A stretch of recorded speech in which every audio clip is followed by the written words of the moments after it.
Let's try it again. Oh, we're Yeah, you're not live. live. Oh, yeah, yeah. It says we're live. Let's try it again. We'll be right back.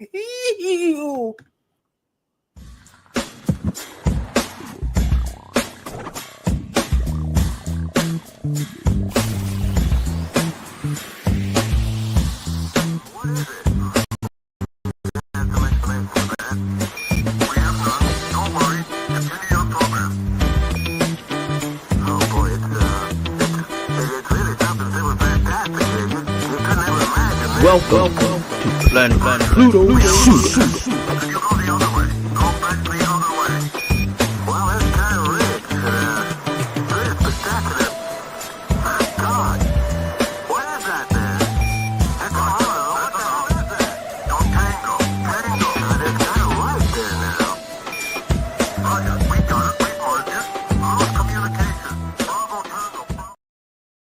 Tango, tango, tango. Hey, hey, what's happening, good people? How are you guys doing out there? Y'all know who it is, right? It's me, your homegirl, Adosha, right? AKA Key Lolo, trying to get all of my logistics and stuff together here. I don't know what's going on, but anywho, and it's just been a crazy day. You know what I'm saying? What's happening, good people? How you guys doing out there? Like I said, it's me, Key Lolo, and they're right over there. Look at that. I got my finger already. Hey, boo. It's my BMF, my Oh, PNC, that's partner in cosmetology. Ain't nobody doing no crimes over here. Cheryl Morrow, aka the Hair Oracle. And we are officially, I think we are definitely 79 episodes in here on Planet wow. Pluto Pseudo. And tonight is going to be good and educational. So people are like, kind of interested in this one because we hear about some other people, but we never hear about this person. And so tonight it is all about women's history in cosmetology and how they've been able to advance and definitely leave. A wonderful, wonderful legacy. And so we are going to be featuring none other than Marjorie Stewart Joyner. So if you don't know who she is and you work in the beauty industry, you work in the barber industry, that's okay, because by the time we're done with this podcast, you guys are going to be like, okay, now. And so next week we're going to have Miss Amani Hassan, and she is I want to say she's a biologist, and so she's going to close us out for Women's History Month, discussing why it's important for women to be in that line of work. And then, of course, how biology plays a very important role in the world of cosmetology. And by the time Cheryl gets finished with you, discussing Marjorie Stewart Joyner, then if you work in the industry, you will begin to clearly see how we can do much more than hair. So Cheryl, you ready to break it down for us tonight? I'm gonna try. She says she gonna try. So how's it going over in your neck of the woods? Sunny, calm. Did you see that, Selena? She went like, let me clear my throat. The sun, I'm a little jealous over here. I got a turtleneck on, you know how that is. It snowed today in Cleveland. Really? We had little flurries just kind of coming through, but that's okay. That's okay. That's okay, because people are just trying to stay busy because this presidential, it's Oh, official. The Department of Education is gone. So what does that mean for like student loans and being able to, what does that mean? Does anybody know? I went to school on student loan. My mother was like, I'm not paying for you. No, my mom could not afford to pay for me to go to college. So I definitely went from, wow. I didn't. Well, I wasn't close to the social media world or the news cycle today. yeah, yeah, yeah, yeah, It, yeah, but yeah. it's gone, huh? It's official. They say he shut it down. Mm. Sorry, y'all, for slurping, but I like that. I like that. Lawana said, girl, this what LaWanda put up here. This is why I love you, LB. Even though you ain't have my bologna sandwich, it's okay. LB. Kilolo. It is the first day of spring. Yes. And then, yeah, we got to talk about something good. I see you, Selena. Weekay, thank you so much. Weekay said it's going to be so good. So y'all get ready to hit that thumbs up button. So welcome. I can welcome some wonderful people over on Facebook. Um, I went to a meeting this past Sunday in Canton with the Ohio Association of Beauticians. In case you guys are wondering, I talked a little bit about it on Monday, but I just want to give them a big super duper shout out because I post this on the OAB page. So I just shout out to Dr. Hosey and Teray and all the wonderful people, so yeah, give my people a shout out, you know what I'm saying? So that, we got that. So also everybody here on YouTube, welcome. And then our Twitch. Twitch is like, I see some people on Twitch like, what is this? What am I watching? So welcome, Twitch family. And then of course Instagram, though I tried to click Instagram and I clicked the wrong button, but it's showing it's live. So I can't see anybody on Instagram. So if you're rocking us out on Instagram, welcome, but I don't have my feed up because I clicked the wrong button trying to go live. But one day we're gonna have a real have a big studio. I know you guys you keep saying that, Kilolo, but we got to speak these things into existence. Isn't that right? That's right. Right, sure. So you never know. We may just have that. You know what I'm saying? So sure, you don't want to talk politics. So come on, give us something else while we letting this chat build. What else you got going on? I know you're doing something strange for some change. What's going on over there in sunny San Diego? Sunny California is what? It is presently 62 and just trying to get into, I guess, the world of not legacy building, legacy maintaining. And just, I told you, remodeling my mother and father's house, the house that the that must be nice. and the curl built. It must be nice remodeling. Just all the backstory. As long as you got a contractor and you can just say, okay, I want this, I want that, I want this, I want this, I want that. And so my mom went by today, because she ain't believed the shit I was saying. Well, yeah. That's what also everybody, my big bro Mo is back in the hospital. So if you guys can say a little prayer for my big brother. So he's been fighting a illness, and so he's back in the hospital.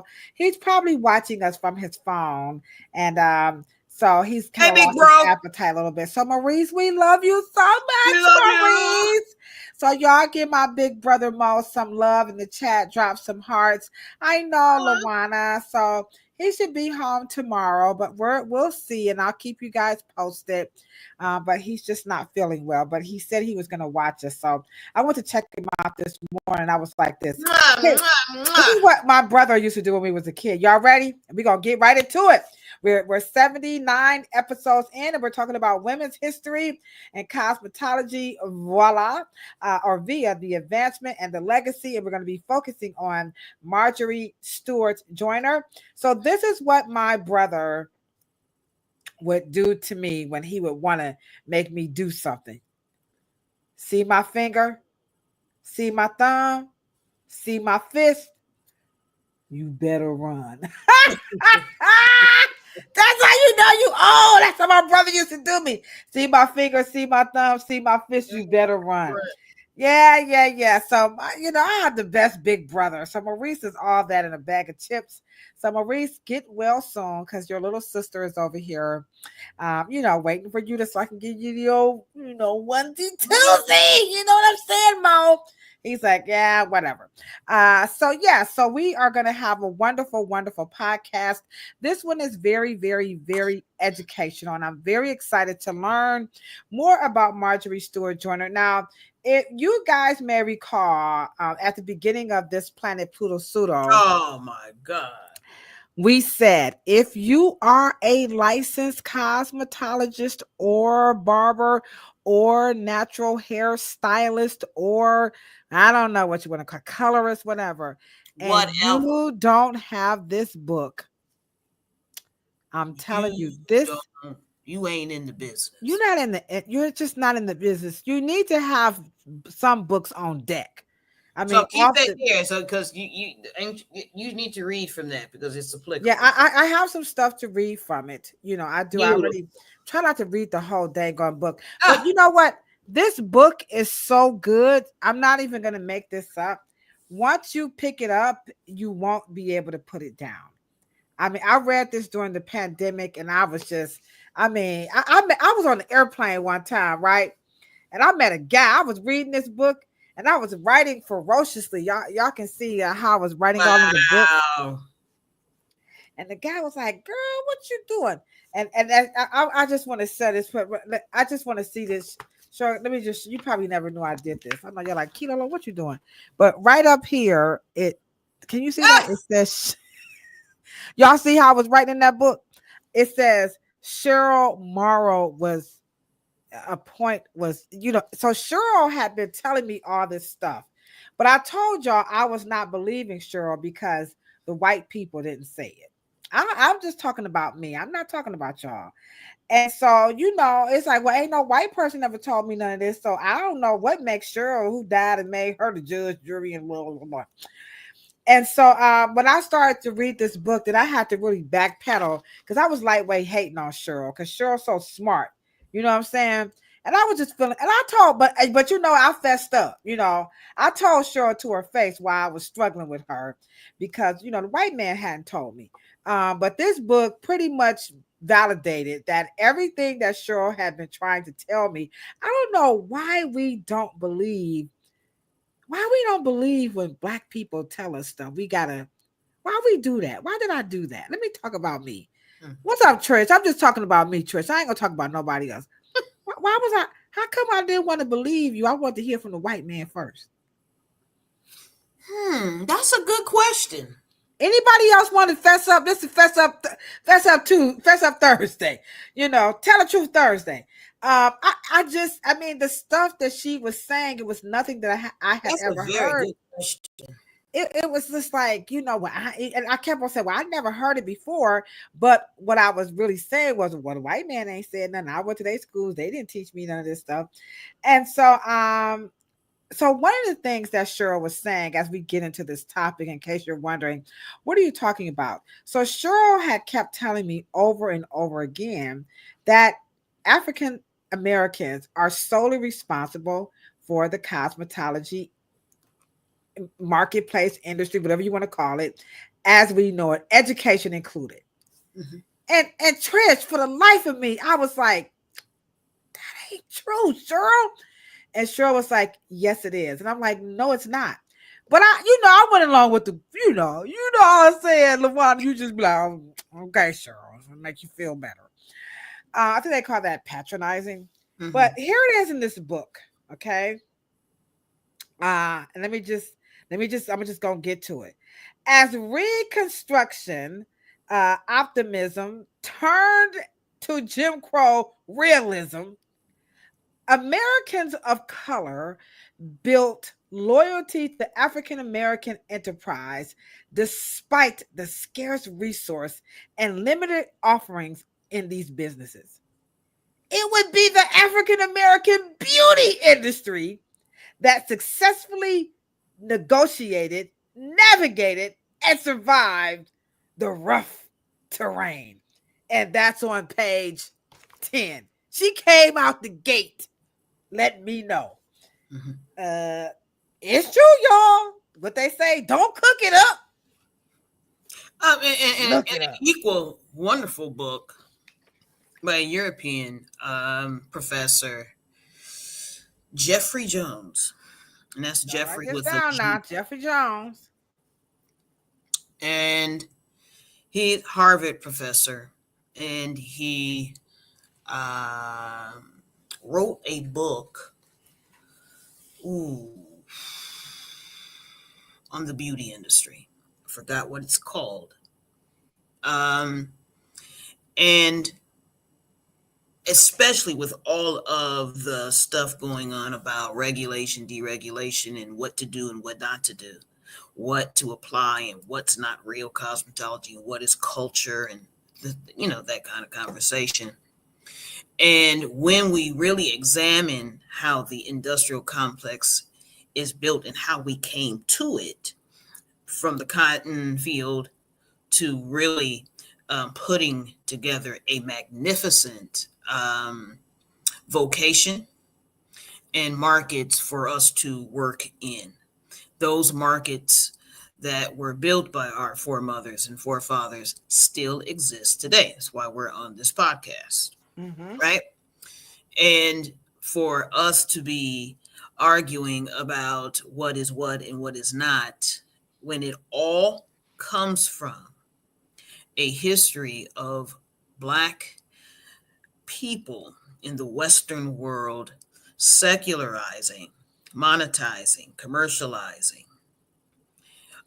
what it is to be beautiful, what is Mm-hmm. to be clean, and to adorn oneself, and to beautify, and to fix your hair, and to comb it, and things of that nature. All of that is coming out of a such a absolutely mind-blowing and incredible huge lift of a American people. I mean, a Mm-hmm. whole collective. It was it was those types of efforts, inventions, innovations, ingenuity that really created the glory of the world and allowed the whole global community eat off of this one industry we call the Black hair care industry, that is entombed in many famous and really great Americans. And as we know, obviously mother of the beauty vocation, Annie Malone, and then to her students such as Madam C.J. Walker and actually Marjorie Joyner. And so everyone here is out of that particular one effort of women as they began to organize in 1919, I think, or 1914, 15. I think the National Beauty Culturist League is early 20th century. And I know it's kind of hard to believe that what we say is that these people were illiterate, ignorant, and didn't know, but it was Europe that the great art of beautifying. Um, no matter, I don't know how many cultures came out of the slave trade. Who Mm-hmm. knows how many cultures came out of that? But we do know that we started the whole process of what that is. And the plantations of America, we began to mobilize and create these wonderful vocations and work classes and workshops. And so the barbers of West Africa created and we they cut white men. Well, we braided Black women. We made sure that they were clean and taught them how to smell good and all that.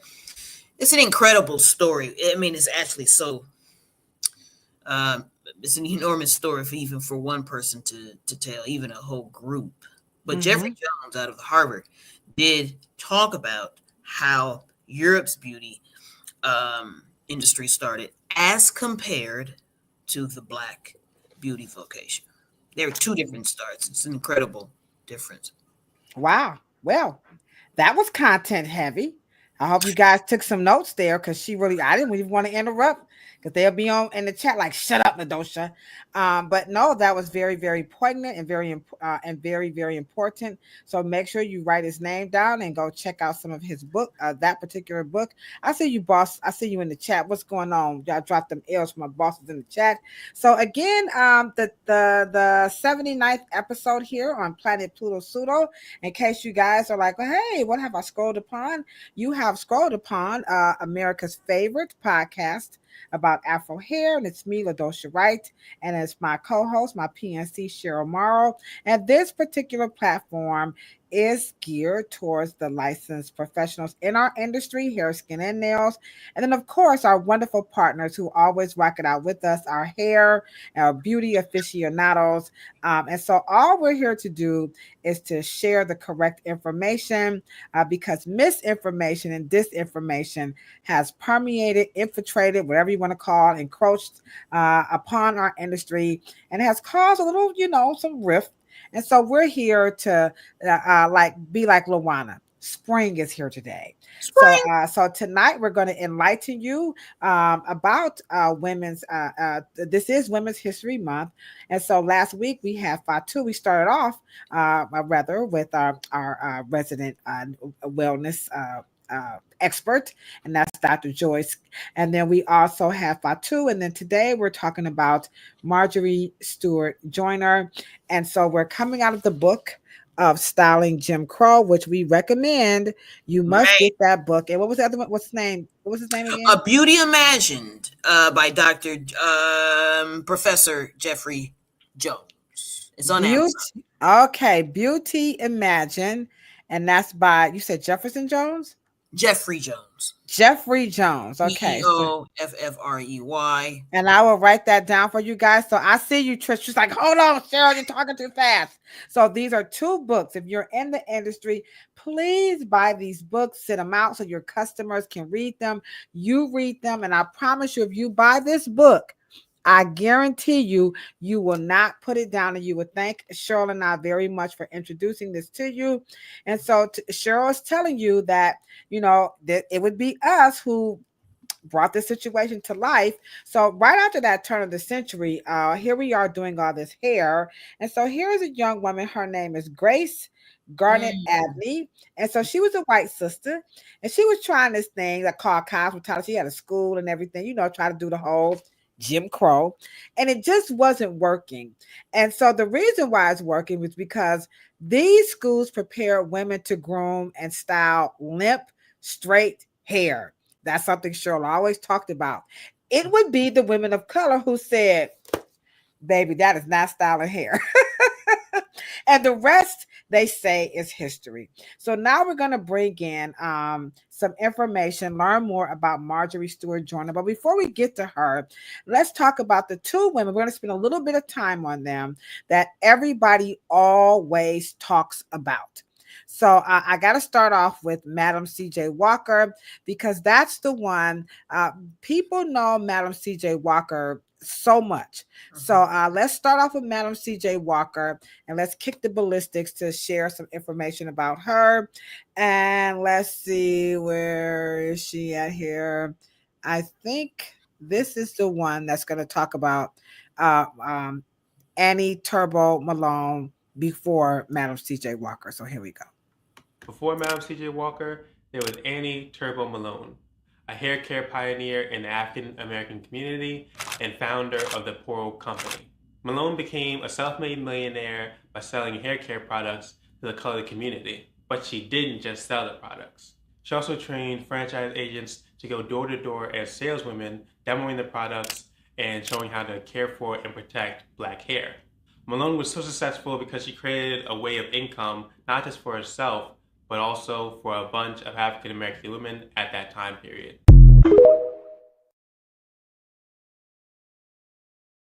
Sorry, guys, to start off with Annie Turbo Malone, but everybody is always talking about Madam C.J. Walker was the first. Now you're hearing us Annie Turbo Malone.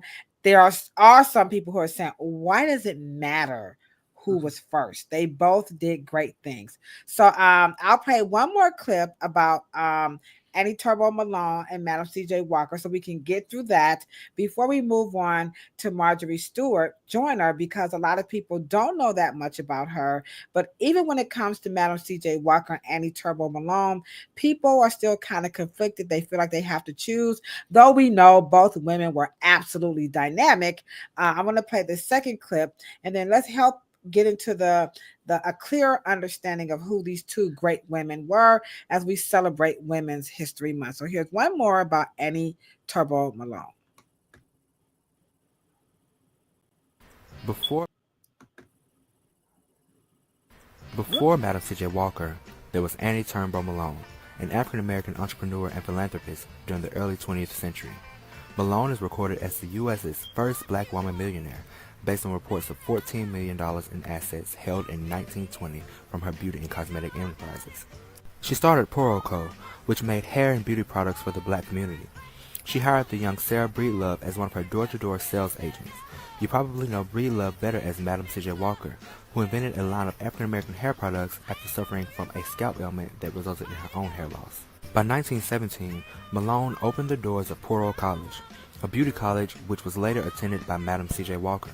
The school reportedly graduated about 75,000 agents worldwide, including the Caribbean. During the 1920s, Malone's philanthropy included financing the education of 2 full-time students in every historically black college and university. This is Annie Turnbull Malone. Wow, that's powerful. So we got a lot more about Annie Turnbull Malone in that particular clip that's coming from TikTok. No, we don't own the rights to the music. It was inside the video, so we got to say that in case YouTube try to flag us a little bit. But anywho, we digress with that one. So Annie Turnbull Malone, as you can see there, she was Madam C.J. Walker's instructor. She taught her some things. But when you look at that movie, you know, on her own grounds, all other stuff, you know, you just get kind of mixed up. And some people are aware that Annie Turnbull Malone was Madam C.J. Walker. As a matter of fact, I learned that from doing some research, and I heard your father talked about her a lot here on YouTube. So let's clear it up for once and for all. What's the difference between the two?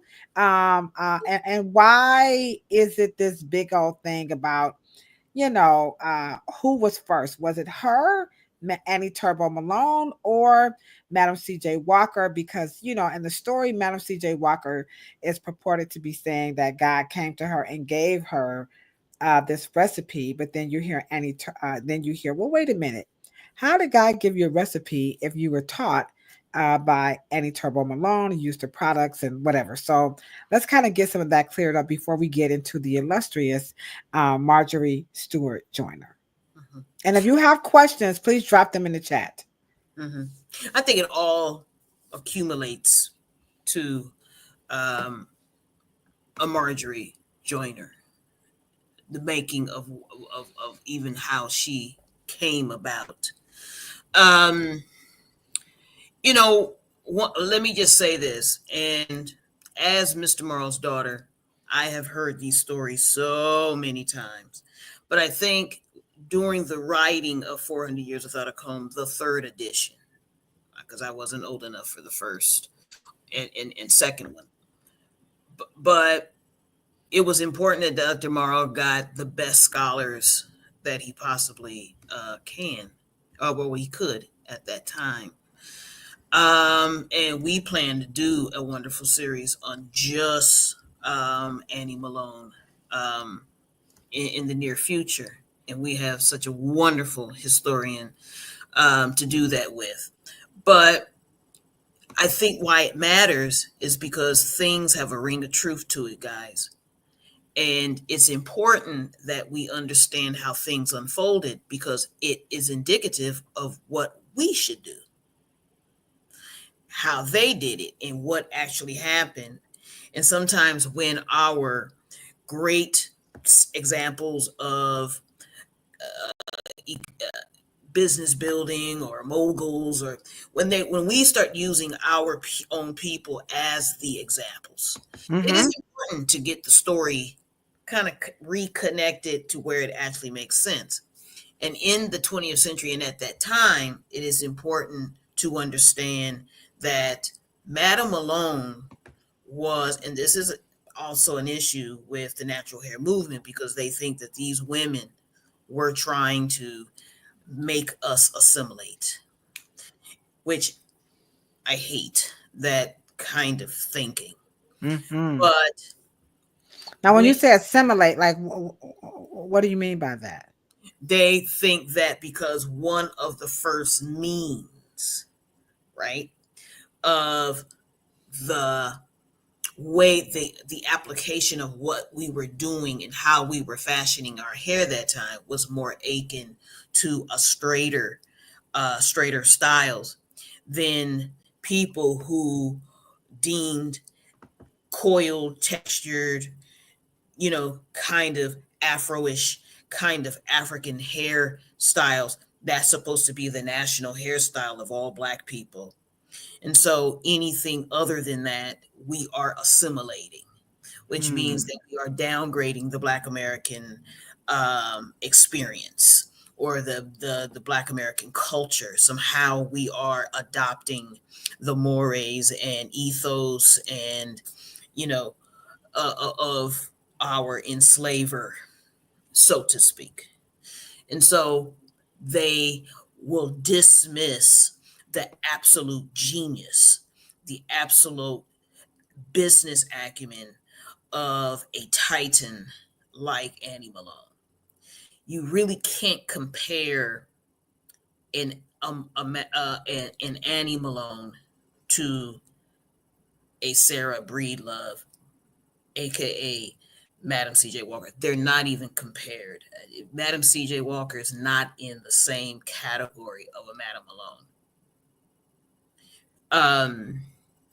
Madam C.J. Walker. Why would you say that? So, not is it because she was a student and Annie Turbo Malone was her teacher? So, what made them so to you, in your opinion? Right. You have to remember, you are assuming because Madam Malone built the complex in which Poro College was just part of what she was doing.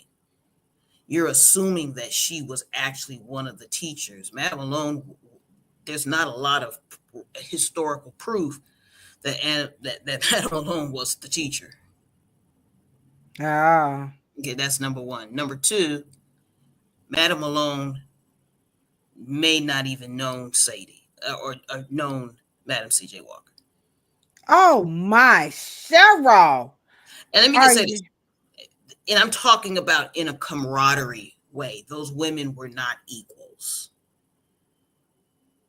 They didn't touch each other a lot of as peers, and I'm going to explain why. When you look at their lives and what they were dealing with, and I don't want to let a lot of things out, the cat out of the bag when we do our series, because there is so much more fullness to a Annie Malone that had nothing to do with. She was much more of an institutional builder. Madam C.J. Walker was a brand. The other one was a C-suite. They're not the same thing. So when you look at these buildings here, these schools here, so this is the brainchild of Annie Turbo Malone, or is it the brainchild of Madam C.J. Walker?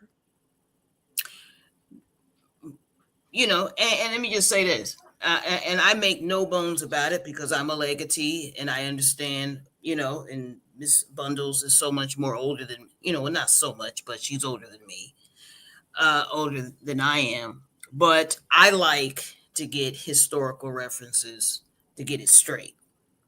So we will be able to make heads of tails of the story and how to unfold it and how to put it so we can also duplicate, because success leaves clues. And so my whole thing is for us to understand that Madam Malone wanted to build a system to pull the livelihood and the conditions of women's rights and women's lives. Okay. That's what she was doing, and that is what this system of Poro. Poro is a secret society. The Poro name, I think, belongs to the Ivory Coast, if I'm not. No, Sierra Leone. Sorry. Okay. And that means to initiate one's own future.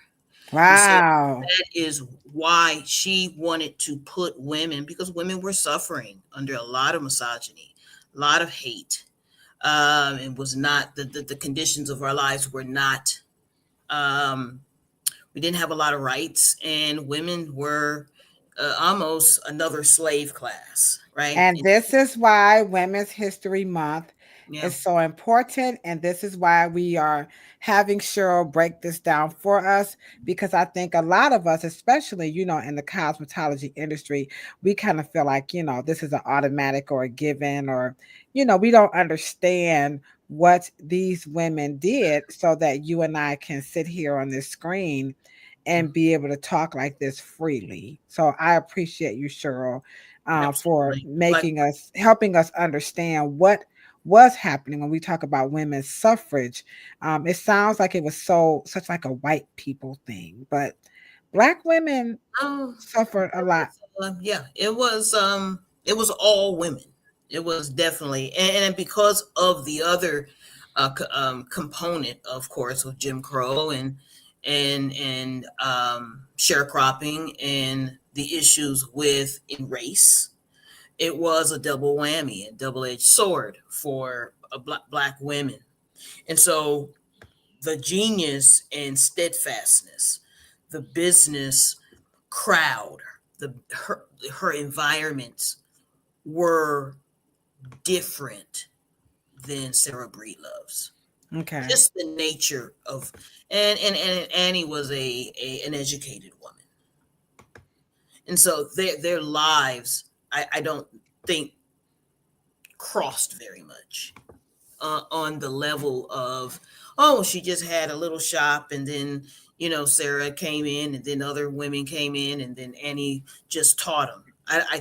The operation that we are talking about in terms of her wanting Poro to be a refuge, not just because if you look at the map of her life, the hair and beauty only served as the platform to do social work.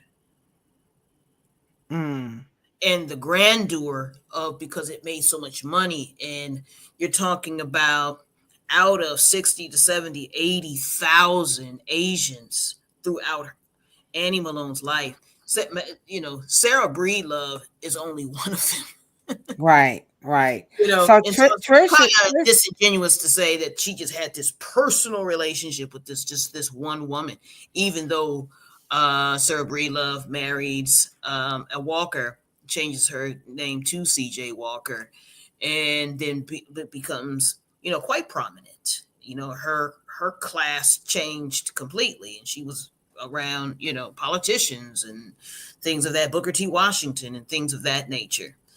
But hair recreated that world for her.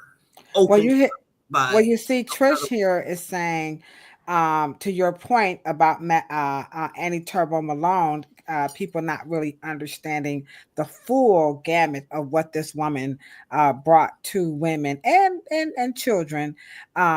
She said she was born and raised in St. Louis. I did not know Annie Malone was in cosmetology until she got grown. Wow. What she knew was only that about Annie Turbo Malone's children's home and a parade, and it celebrated her philanthropy. So this is why we do these podcasts, because there may be some people who are watching this that I know there was a point in my life where I didn't even know who Annie Turbo. I had only heard of Madam CJ Walker. So it is really, really important that we take the time to do this women's history. So thank you, Trish, for sharing that with us. And Cheryl, this is why the information that you're sharing with us is really, really important. Let me see if I can play one more clip. Let me take this out right quick about Madam CJ Walker, and some things that people commonly know about her. Let me see. Come up here. Oh, I think this is it. Let's see. Here we go. This is another Black in Review moment. Did you know? The hot comb was invented by a Black woman. Madam C.J. Walker, born in 1867, was an African-American entrepreneur and philanthropist who became one of the wealthiest women in America during the early 20th century. She is also known for her invention of the hair straightening comb. The comb, also known as the hot comb, was designed to straighten hair without the need for chemicals. It was a game changer for Black women who wanted to achieve straighter hairstyles without damaging their hair. In addition, All right. So this is one of those um common beliefs about Madam CJ Walker. So I see you shaking your head. Mhm. And I know when I was doing some research, I was like, oh my gosh, I was shocked. So what's going on, Esther? We see you in the chat, and again, guys, we are 79 episodes in, and we're talking about women's history in cosmetology, via advancement and legacy. And we are right now talking about Annie Turbo Malone and Madam CJ Walker. And momentarily, we're going to give you guys the huggy lowdown on Marjorie Stewart Joyner. But Cheryl is going to clear things up about Madam CJ Walker and the straightening comb. So let's take it away. Mhm. Um, you know, And Lawana had that question too. Sorry, Cheryl, Lawana had what question? about the straightening comb. So here you go, Lawana. Um, the straightening comb, obviously made out of cast iron, made out of steel, and to think about how, let's say, one woman would be solely responsible for that. She would have to have access to steel, and she would have to have access to things of that nature. The hot comb came from the plantation, y'all. It didn't come from any modern kind of invention. It was literally made by blacksmith, and they were actually black men. They were called blacksmith. These fabulous engineers. That was and always remember, your job and black men's job was to groom livestock. I really want y'all to grasp that. Okay, you didn't have time to be thinking of inventions for yourself. You didn't have that kind of time. You didn't have that kind of access to machinery. You didn't have that. Just think about the likeliness of that. We created ingenuity to make other people's lives better. Livestock was one of our main responsibilities. And so blacksmith begin to think of things in better ways to be able to deal with livestock and the upkeep of one of America's greatest jobs, is farming and the upkeep of those animals. And black people were responsible. And so the Hotcombs ingenuity was not saying that she could not have helped commercialize it. What I am saying is that for us to, let's follow logic and not make it up. It came from the greatest ingenuity to me in American history, which was the plantation. Okay. Okay. It was the greatest university. So it was the blacksmith, not Madam CJ Walker. yeah, Okay. now did they make other versions of it? Because you have to remember, at that time, Europeans used straightening combs just as much as we did. Right. So the question was, did Annie Turbo Malone use we know Madam CJ Walker and them definitely did, but did Annie Turbo Malone use the straightening comb? Well, it would be more logical if she learned how to apply it and use it. It would have already been part of the Poro agent education at that point, so that it had existed. And also, there was other inventors. It just wasn't them. See, inventors are inventors. Brands are brands. Madam C.J. Walker was a brand, not who, because A.G. Gaston was also such one of those wonderful inventors that did a lot for the beauty industry. Even, also, I think more so than Madam C.J. Walker.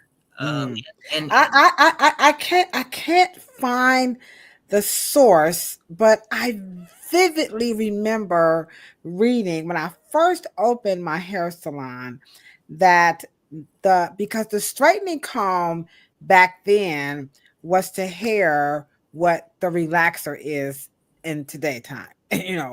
When they did the whole creamy crack thing, and Mm-hmm. so the straightening comb was not well accepted. And so I recall reading that they associated the straightening comb with Madam C.J. Walker as like a smear campaign because she was hanging out with the likes of Marcus Garvey. So this was a way to try to say that she wasn't black, Mm-hmm. because she was altering hair. And we know Marcus Garvey allegedly was not into straightening hair. Now, I don't know how true it is, but I swear I read that. Mm-hmm. But I just can't find the No, source. and it's a remarkable thing that I think that we take that quote out of context, Which because quote? the get the kinks out of your brain and not out of your hair. Mm-hmm. It was not the fact that, because at that time period you didn't have a lot of straightening hair going on in order for him to deal with that concept at that time. So I don't think it was a real jab at the whole flux of this whole fabulous industry that he wanted to call out like we do today, like, and we do it with so much shade, right? Yeah. They didn't say he said it. It was just kind of like, Right. the But the point salacious is, gossip. right. But the point here is that we're trying to make is that these great women of business, regardless if the Madam C.J. Walker was a brand, and Annie Malone and the Cardozo sisters, and Madam and Miss Gold Young, and and all the other wonderful women that lobbied to build, the National Beauty Culturist League. All of these women was not trying to be another racial identity. We need to stop saying that. Right. Thank you so much. Let me just give you a round of applause on that, because we keep hearing that narrative over and over that altering hair was always about trying to be white. And so here we have it. It's not true. Here we go. Yeah. Right. Yeah, because you also hear the other side of that, which Cheryl points out.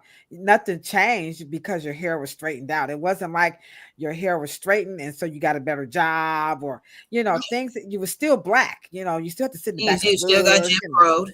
You still Yeah, got hung.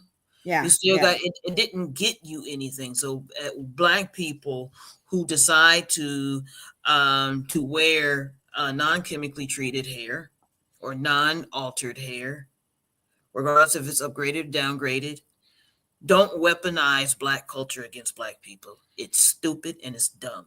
right. And if you get this book, Styling Jim Crow by Julia Kirk Blackwelder, I promise you guys, you will come to the same conclusion, because acculturation and appropriation was not the name of the game. We just told you on page 10, this was an industry that came right after Reconstruction, during a time when nothing was working in favor for people of color, not to mention women, because Shore just broke that down.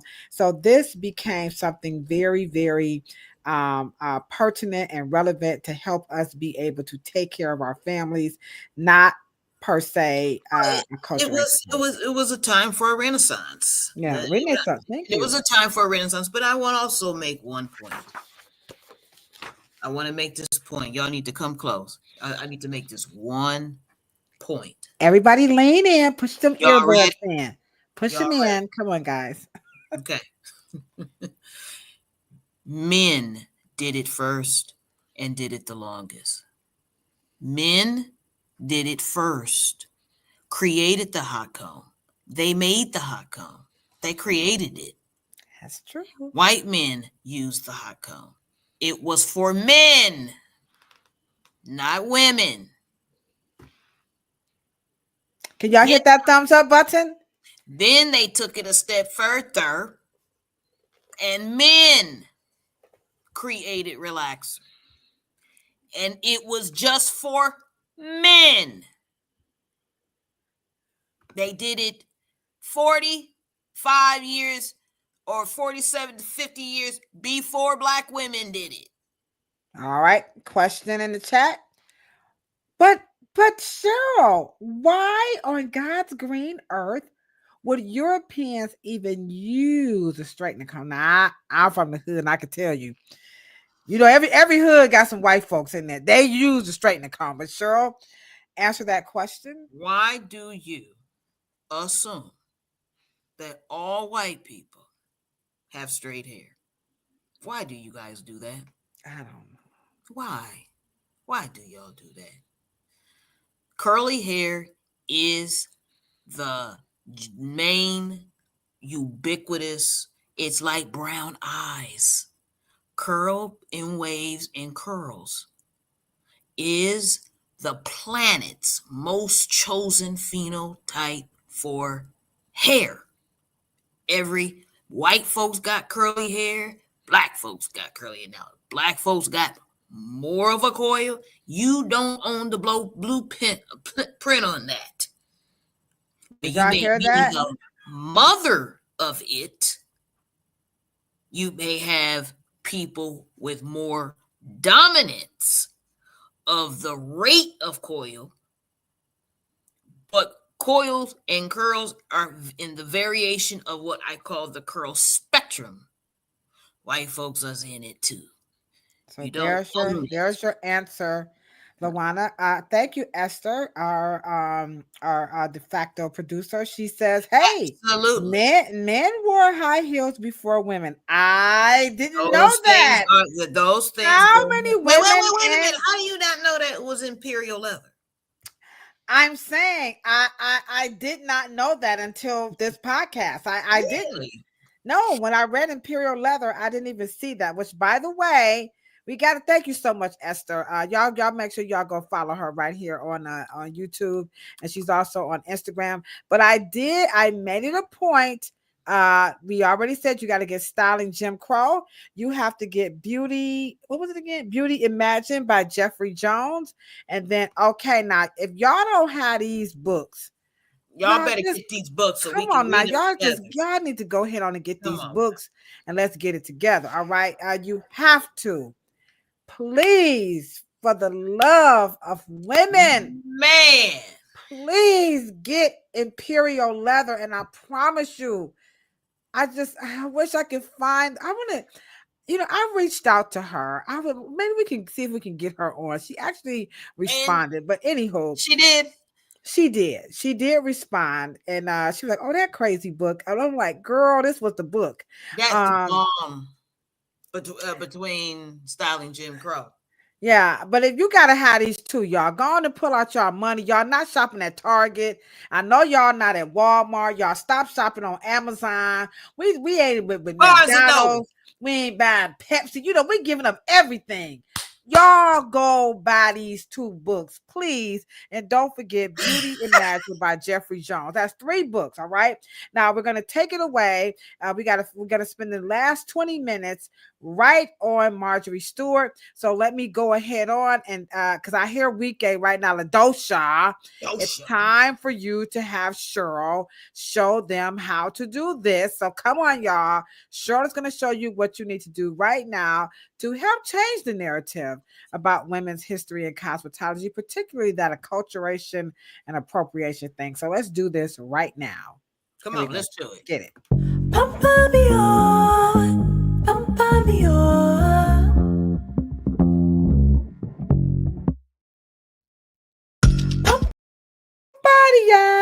Hit that thumbs up button because this information tonight is very educational, very informational. And you know what? If you're working, at the salon or maybe you're in school, this is a wonderful conversation to have. Okay, this is a wonderful conversation about these 3 wonderful women, Madam C.J. Walker, Annie Turbo Malone. Now let's get into, I want to show this picture right quick. And this is Marjorie Stewart joining. So in case y'all like, was she real? Was she? Yeah. So here she is in real life because Dr. Morrow said, if you don't take pictures, then guess what? It didn't happen. So here is the one and all. This is two legends. Now, you're not going to get this on the other podcast. I'm like, don't you quit saying that? No, I'm not going to stop saying that because it's true. Okay. Now, I don't know anybody else who has this picture, but this is the real deal. That's Cheryl's dad, and that is the one and only Marjorie Stewart Joyner. So, with this picture right here, first, just tell us a little bit about who she is, and then let's talk about this picture because the look on her face and your dad is looking like Was she did he say something? How did you know? Well, he's kind of, if you are you guys noticing the way Dr. Morrow eyes is kind of up and his cheeks are like, I think I said something. And then look at her. You know, she kind of looking like, nah, she got that elder look. You know what I'm saying? Look at her hand. Look at her hand. Oh, see, I didn't see that. Okay. So Okay, and something's that was in happening San here. Diego. That was in San Diego. San Diego. Okay. So before Because you break down the picture, tell us who she is and then break the picture down because we all want to know about these two. she was an absolute studious, college educated woman, and she loved inventions. She loved tinkering. She loved engineering, but she decided to go to A.B. Moeller in beauty school, a very old beauty school actually, in Chicago. Yeah. And she went to school. I think it could have been 1917, but and flying colors.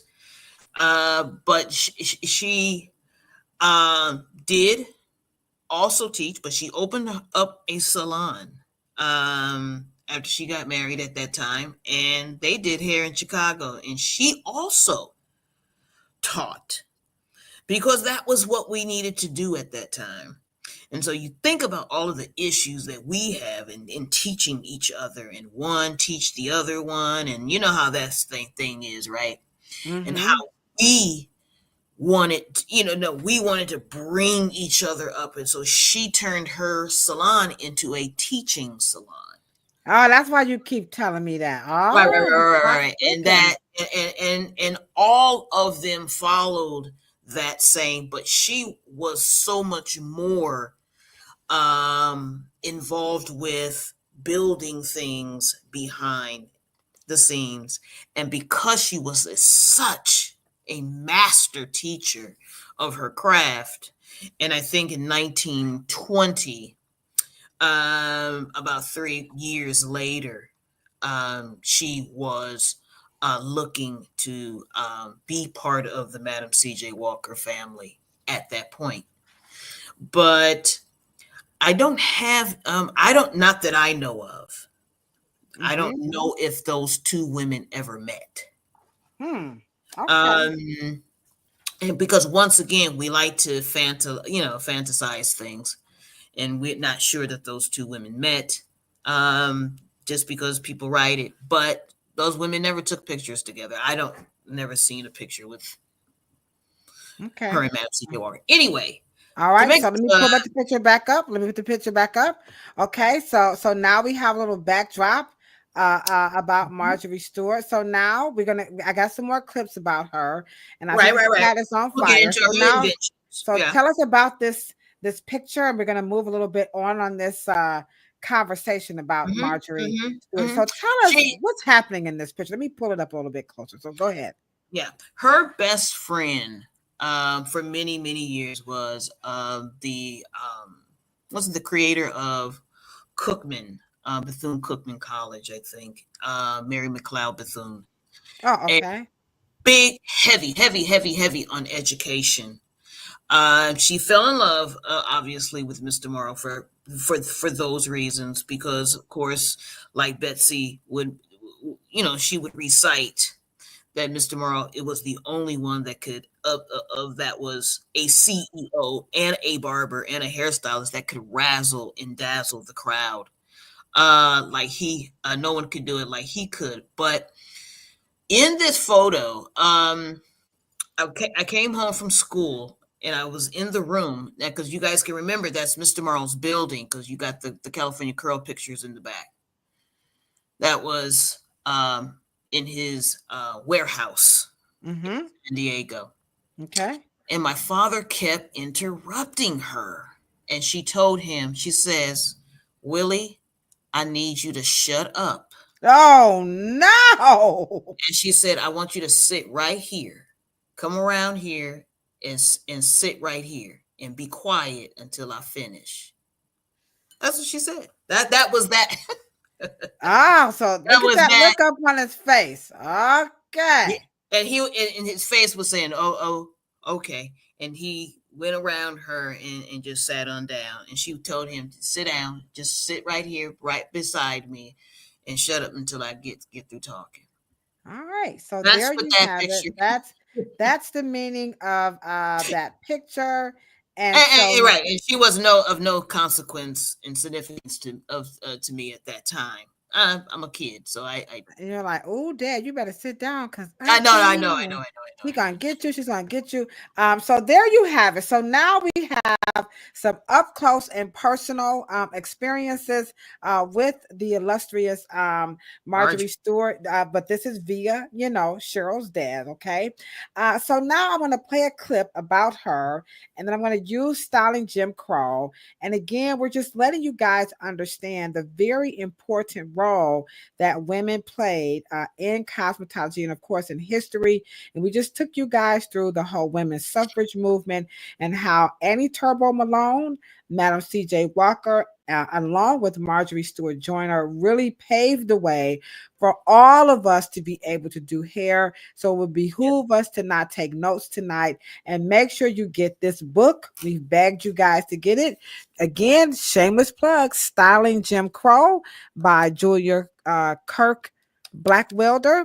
You also want to get Imperial Leather. You must get Imperial Leather, and you must get Beauty Imagined by Jeffrey Jones. These 3 books. All right. So please let us know if you have those 3 books. Okay. Make sure you have them and you read them. All right. So now, with that being said, let me play a little clip about Marjorie Stewart. And so we can take a little deeper dive into the role that she played for us to be able to do hair, since everybody think, they the purveyors and the inventors and all this, that, and the third. Okay. So let me play, I'm going to say that. So let me just play this one first. Here we go. It's about a minute. Here we go.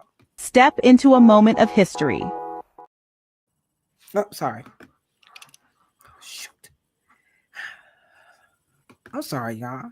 Hey, Esther. Step into a moment of history. Marjorie Joyner, a Zeta Phi Beta Sorority Incorporated member, transformed the hair care industry. As the 3rd African-American woman to secure a patent, she was more than just an inventor. A savvy businesswoman and generous philanthropist, Joyner was celebrated in the National Inventors Hall of Fame in 2023.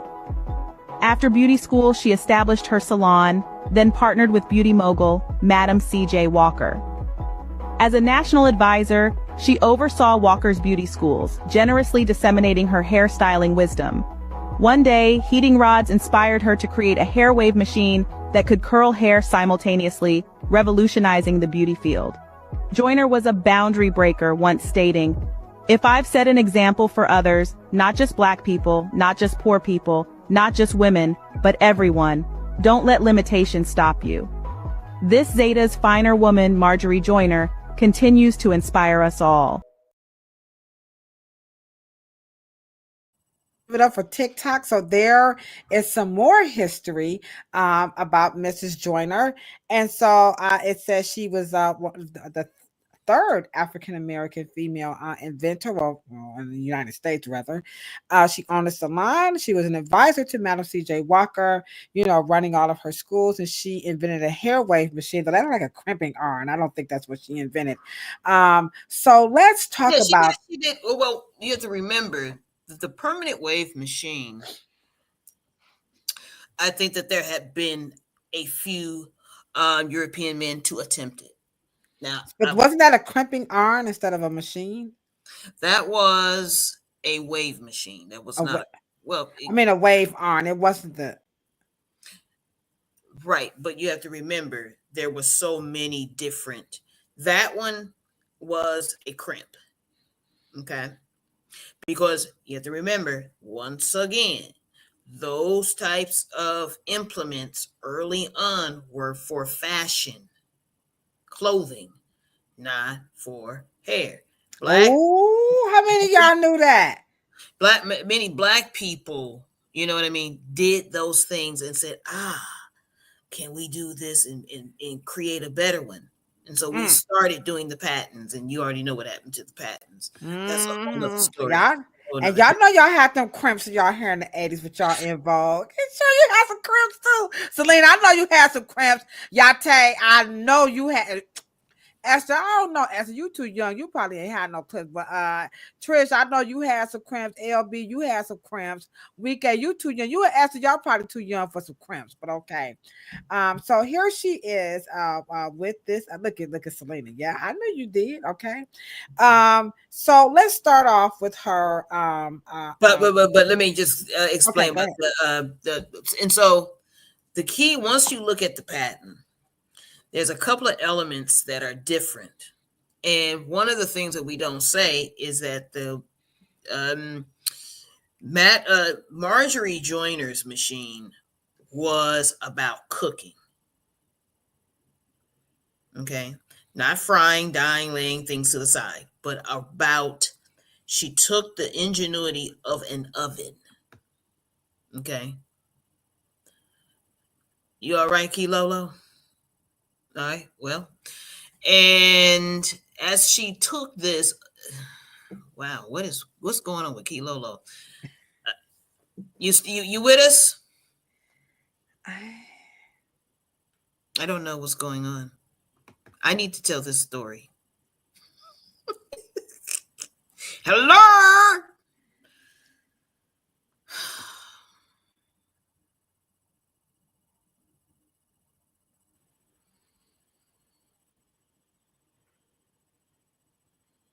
What is she doing? Anyway, I'm going to go ahead with the wonderful story until she gets it together. But the rotisserie motion of how they cooked meat in the early 20th century, let's say 1925, 1930. And so by the time 1928 came, which is 1928, which is on her patent, you guys could go to the Historical Society of Indiana and see this. Boom, you're back, and we can't hear you. I hit the wrong button. Y'all keep going. She can talk. Go ahead. Keep going. Okay, keep going. All right. And so you guys can all download them. I think that you guys can download her patent. But the key here is there is so many other patentable elements to her permanent wave. Okay. Now, why would she do a permanent wave machine? If anybody can guess why she did that, Okay. she did not do, as smart as she was, she didn't do the hot comb. Why would a black woman create a permanent wave machine? Okay. Not Come on, to be confused of Cold Wave Cream, the inventor of that, which is those two people has just had to have been in the same photograph. Mind you, they did it in two different eras, right? Okay. And so why would a black woman create a machine that curled hair? All right. So come on. Let's see if we can take a stab. I'm going to go back into that comment. Those are two inventors. One is Dr. Willie Morrow, the Cold wave inventor curl. of the cold wave perm/curl. And then we have 6 years before him, Marjorie Stewart Joyner, the inventor of the permanent waving machine. And the question is, why did she do that? So let me see. I'm going to say that she invented it because it should be real yeah, neat. I want to say because it was hot, like standing over that oven and trying to put that in. That was a lot of labor intensive. It's pretty So good. so I'm going with it was she invented it because the other way was labor intensive, okay? The old fashioned way. All right. So our de facto producer says because some people wanted to wear their hair chemically straightened and still curl it. Okay. Okay. And then LB says to define curls. So she wanted to kind of make that That's your interesting get answer. in there. So that's what we have. All right, y'all don't be scared. Come on now, guys, have Come fun. on, guys. Yeah, ask Take it. a Yeah, stab yeah. at it. Take a stab at it. Take a stab at it. Come on, just type. Why do you think Marjorie Stewart Joyner invented the permanent? Was it permanent waving machine? Mm-hmm. Okay, permanent waving machine. Now I do have that clip ready, Cheryl. If you want me to, Go ahead. let me. Okay, so while you guys are typing, I am going to show the clip that Cheryl sent to me about her. Oh, shoot, there I go. See, I keep hitting the wrong button. It's this button. I was trying to hit present. Okay, let's see. You're Share the gonna start screen. it ahead of time. Yeah. Go ahead. Okay. Perfect. Increase. Somebody put increase production and replace people. Ooh, all right, little Doge going on. She had the Department of.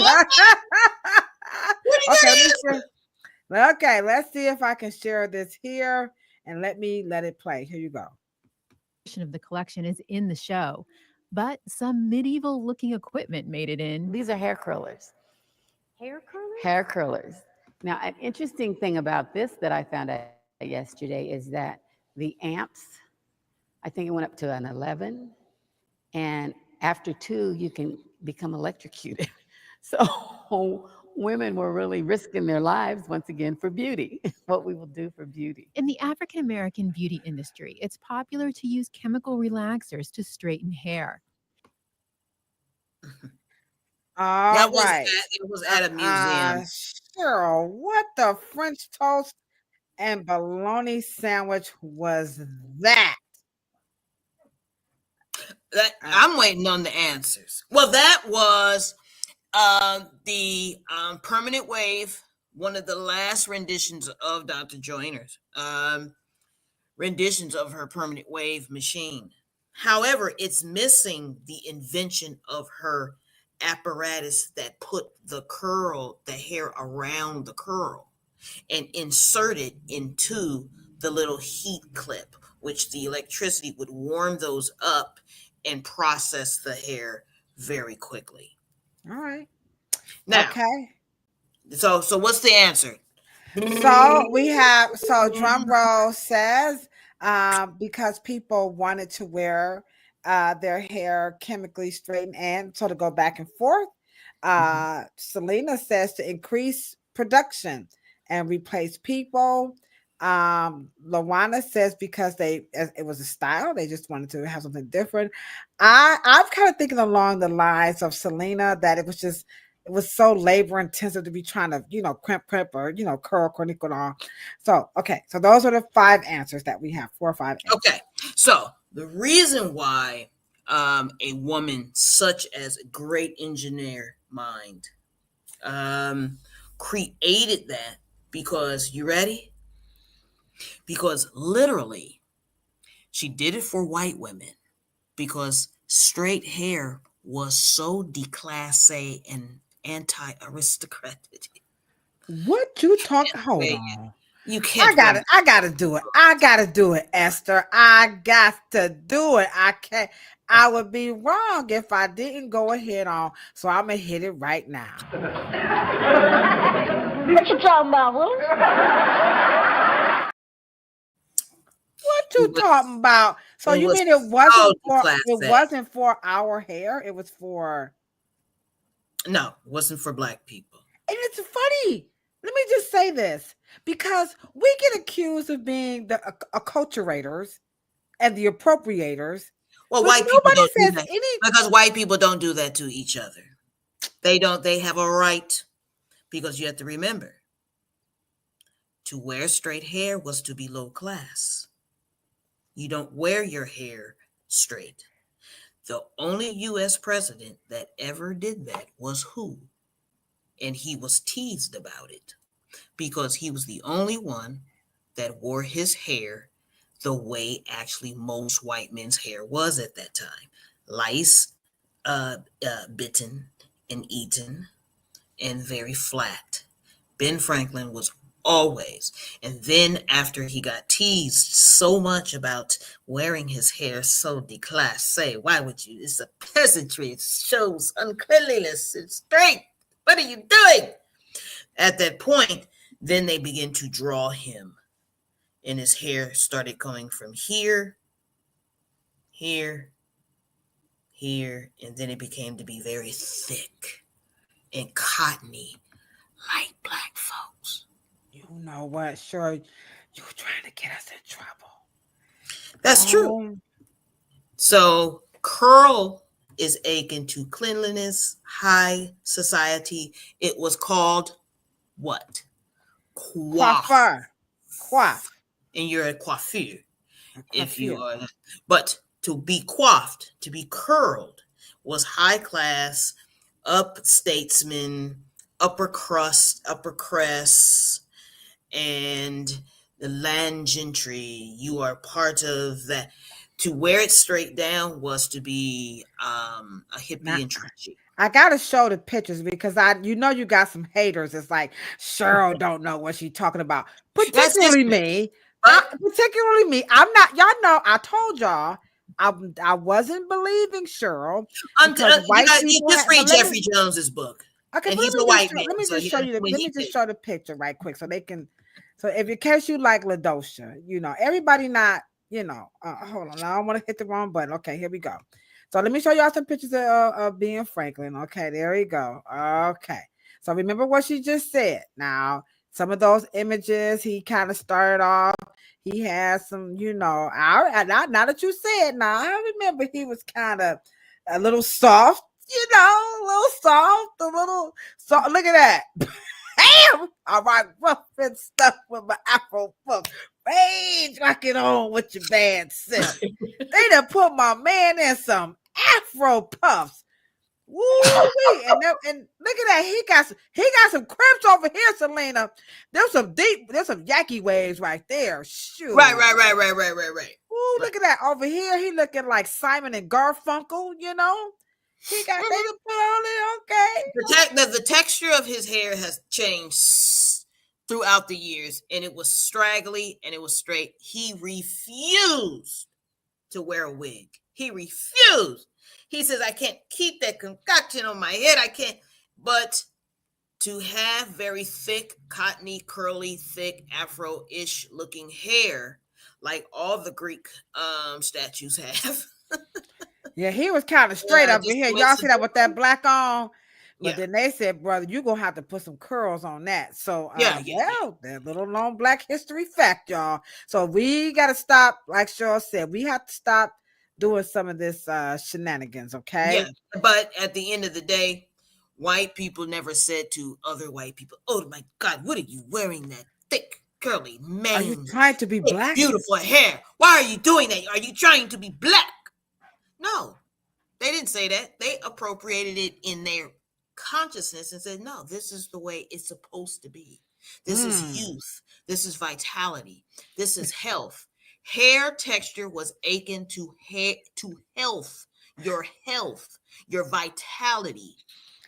But in some, and that's one of the reasons why I don't like us to talk to each other until we get the facts, because we begin to weaponize certain cultural attributes and features against each other, and we just need to really get that under control. Well, so there you guys have it, okay? So the permanent waving machine was not for us. It was for them, and that's because the coiffed hair was considered upper class, and the straight hair was like, ooh. And what were they called in the 70s? And what were they called in the 70s? Hippies. And were they ostracized? Yes, they were. Because they If you wore a refused to, ponytail, yeah, because put they that. refused to coif. Yeah, They they got did. out of that. They wanted to let their freak fly. Black people were wearing their natural hair. They wanted to come out and with their flat hair and say, this is the way we were born. This is who we are. And so the Afro, our pride of letting our hair be round and thick and full and Afro, caused them to accept their flat, straight, stringy hair.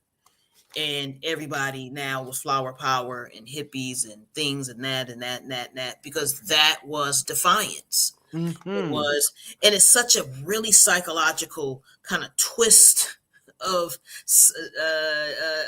psychotic kind of thinking, because for straight hair, we weaponize it against each other and say, you're trying to be white when you're stringy. And then in the white world, you're not conforming and wearing your hair up and coiffed, and they're saying, no, we want to go with the opposite and wear it stringy. And so it's like it's the opposite for European culture. Very definitely a mental twister there, and to live in a world that is that upside down for different races of people. And so ironically, the Afro, being the most diverse worn hairstyle on the planet in the history of beauty, ended up setting white kids and white young people free to wear their stringy hair. What a freaking ironic turn of events. Right. And yeah, that's everybody's in the chat like this. What you talking about, Willis? We just got you just like split our wigs like wide open. Again, you must get this book. What's it called, guys? Styling Jim Crow. Now, I'm just gonna kind of like highlight some things for you guys what you do not know about Mrs. Joyner. So it says in 1927, Illinois became the first state to license cosmetologists, and Marjorie Stewart Joyner participated in drawing up the codes. Come on. We see, and here we go again. We did this already, but y'all here we go again. Come on now, Kilo. Never did nothing. Y'all letting we's the one. I'm sorry. I stop talking like that. We're the ones. It says Marjorie Stewart Joyner participated in drawing up the Illinois Code. Other states followed. And by 1940, all 48 states had passed laws regulating the training and licensing of beauticians, setting standards and sanitary conditions in shops. Give it up to Black women. Hold on. Come on, drop the hammer, drop the bomb. Hold on. She said, do all of the above. Y'all better hit that thumbs up button, because y'all ain't getting this no place else. Now, y'all, I keep down. Don't let me act a fool. Let me find it. Hold on. It's coming. Right. It's coming. Just hold on. Hold on. Here we go, y'all. There it go right here. Hammer time. We keep trying to tell y'all better get this book, because see, people are going to be like, y'all making stuff up and y'all talk about misinformation. Y'all disinformation. We are not dissing the information. We're dishing it to you. Okay. So we did this. It was us. Now, hold on. Let me just get one more piece. One more piece, y'all. Hold on. Because I know what y'all going to say. Now, in case y'all want to know, it was on page 27. That's how old I'm going to turn on my birthday this year, 27. Shut up, Esther. Don't you say nothing. Don't you get in that chat and call me no liar, okay? So here go the next one, y'all. Y'all ready? I just want to say on page 29, you should also note that Marjorie Stewart and Joyner, her and Madam C.J. Walker, they was all for this whole sanitation. You had to get vaccinated. It's all hair. You couldn't do hair unless you the technician. You had to have all of this stuff. So I said, so why? And why? Because that was coming right after the You know, we had already been through a pandemic. Remember what was that We had plan? already went through a We had pandemic. already went through it. So she was And already. Go ahead, Cheryl. I'm sorry. we did European hair, and they were not really good at hygiene. That's why the hairstylists of Marjorie Joyner's era also included trichology. Here you go. Let me get it right here, Cheryl. Madam Walker's complete beauty course of the 1930s included a brief introduction into the characteristics and common diseases of skin and hair and the fundamentals of manicuring. Please, y'all gonna make me act a fool. We trying to tell y'all. We did this. Get the book and stop sitting up here talking about something. We don't need white people to read. We the ones that created it, guys. It wasn't white people. It was us. Wait a minute. Y'all love to say, because this is our industry. It was already your industry. Who do you think was doing their hair? I mean, I don't understand why we can't get that. I don't know what y'all. You know what my mother used to say? Now, don't y'all repeat this, okay? Do not repeat this. I'm going to tell you what my mama used to say about Negroes. But y'all know what I'm going to say. If you want to have something from a ninja, put it in the book. That's what my mama used to say. Now, I'm not talking about your mama, Esther, Selena, Lawana. I'm talking about my mama. On page 27, I'm not making this up. Go buy your own book. I'm sorry, page 29. Training for the styling of young girls, different techniques. I mean, this is all this. They have all of this. The fundamentals of hair care materials closely parallel the literature utilized by African Americans. We covered the subjects of shampoos, hot oil treatments, hair pressing, Marcel Webb, Corniquinol, pin curls, finger waves, permanent waves, and water waving with the. I don't even know what that is. Do y'all know what a water waving? Weaving. We gave them all the practices, the skip wave, all of that came from Marjorie Stewart Joyner and Madam C.J. Walker. And let me just say this. Get the book. One of the things about presidents and founders, Madam C.J. Walker had, what she's reading, Madam Walker had already been dead 5 years. That's what you call the next generation of Madam C.J. Walker. That was not Madam C.J. Walker. That was what? Marjorie Stewart Joyner. Yeah, that's that is past. But that is why the richness is in the truth. And that's why we keep saying, instead of sitting around and complaining about what you say, Cheryl, making excuses of why we can't do something, we have to go to what was that clip that you told me, James Baldwin, when he says, "I am not your Negro," and the white guy said, "Why do you let them call you?" Right. Now, why do you call yourself a Negro? Why do you let yourself be called a Negro? Why do you let them call you a Negro? He says, because they called my mama a nigger. And so we changed it to Negro. Now, if you want to change it to black man, then you change it. It's just your generation to change it. Don't be sitting up here talking about, we took you from the cotton, from slavery to the whip, to the bull whip, to the cotton sack, to Jim Crow, through discrimination, convict leasing, and all of that. Now your ass is here. You sitting up here talking shit to me in college. Now we ain't got you to college. Now what you gonna do? You don't like Negro? What do you like? I like black man. Okay, well then, goddamn it, you change it. You do it. You do it. She did it. Y'all young. Now you have to remember, this is a young black student talking to Dick Gregory and James Baldwin in a classroom in London. So we have to change it, but we got to get the truth right so we'll know what to do and what not to do over.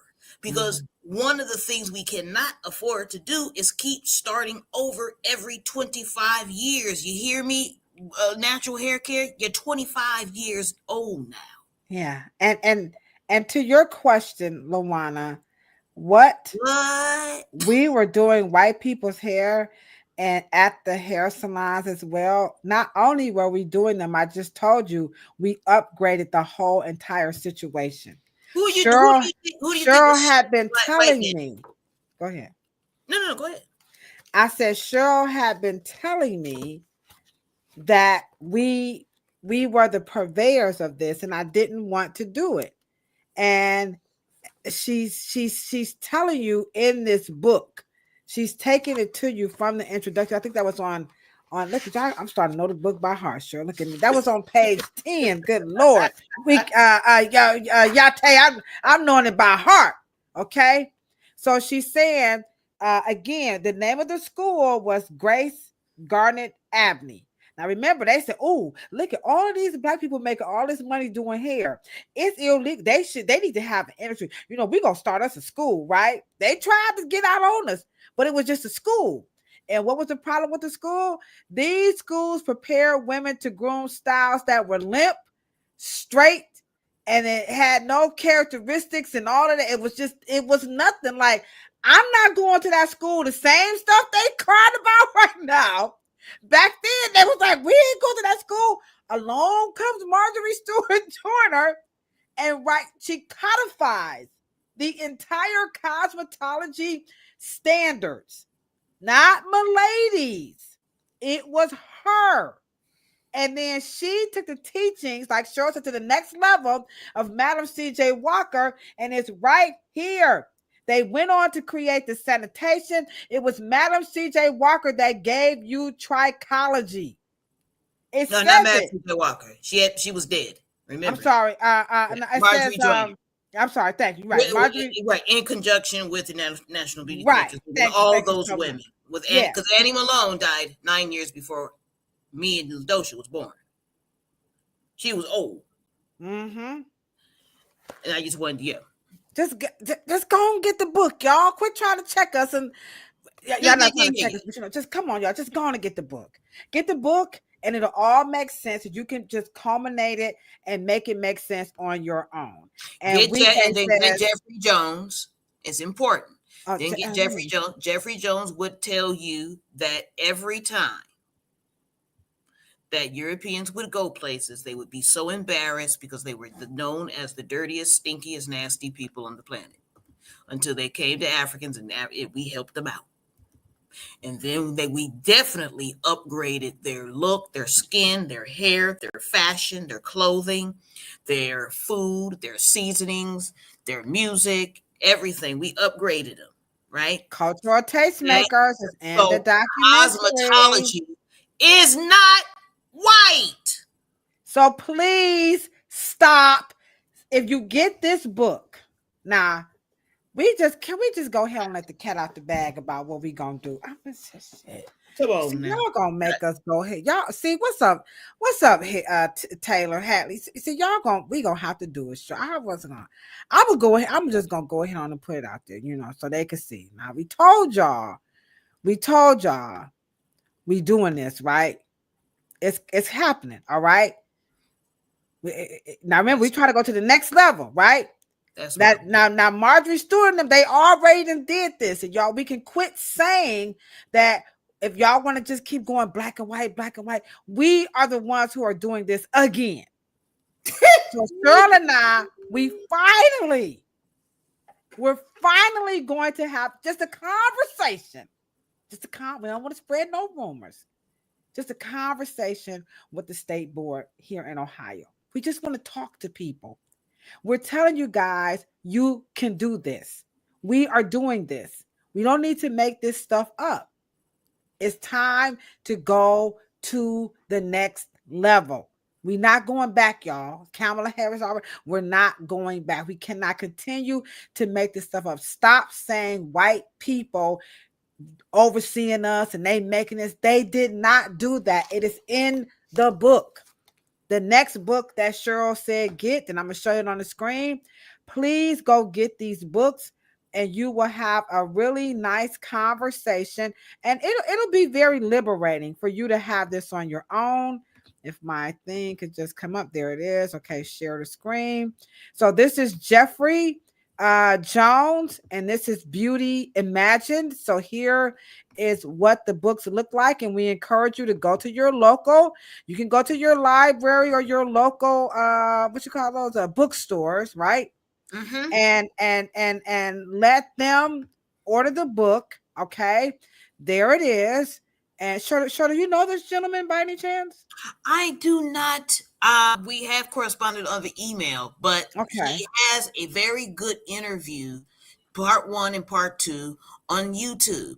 That's him, and right there underneath that little small picture of the book, and he's there, and it's about 12 years old at this point. I think it Wow, came that's not an old book.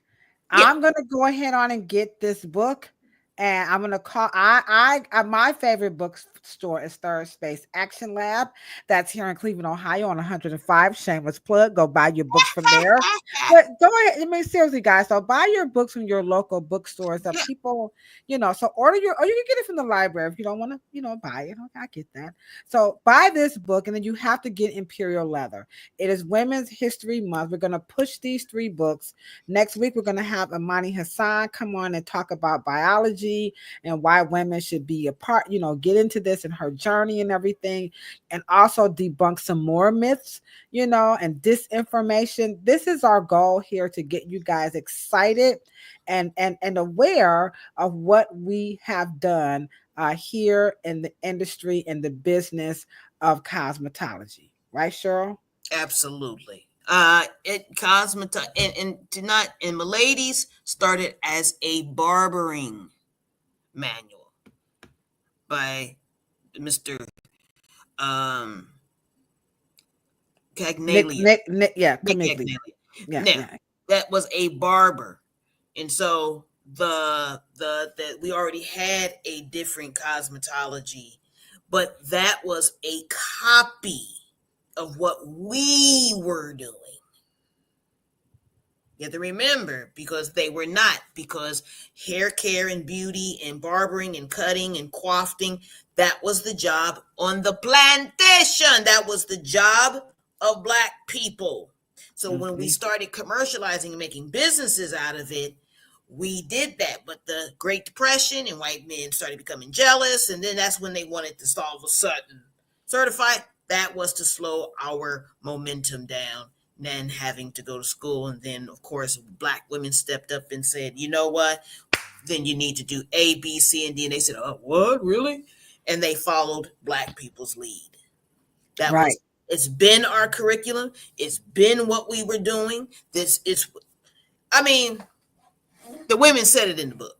Right. Yeah. All you gotta do is read. And you said we have to do this fight for our natural hair because some people fell asleep since the 70s. I don't really know. What do you think about that comment, Cheryl?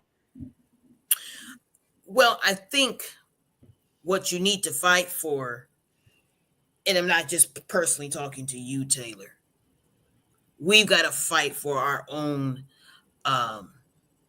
ignorance. I think that we are just so dumbfounded at this point that we've been starting over. I think we should be a little embarrassed at this point, to the point where we are so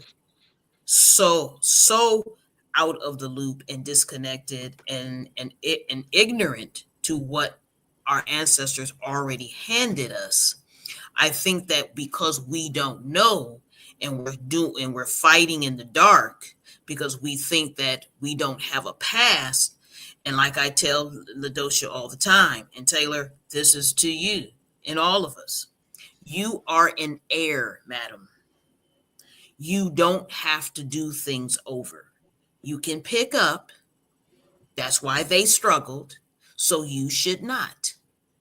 It's all the evidence is in the receipts. If you got receipts, go get your receipts, boo. So you can build upon it, or take away, subtract, or distract, or subtract, or multiply, divide, or add. But you don't have to start over.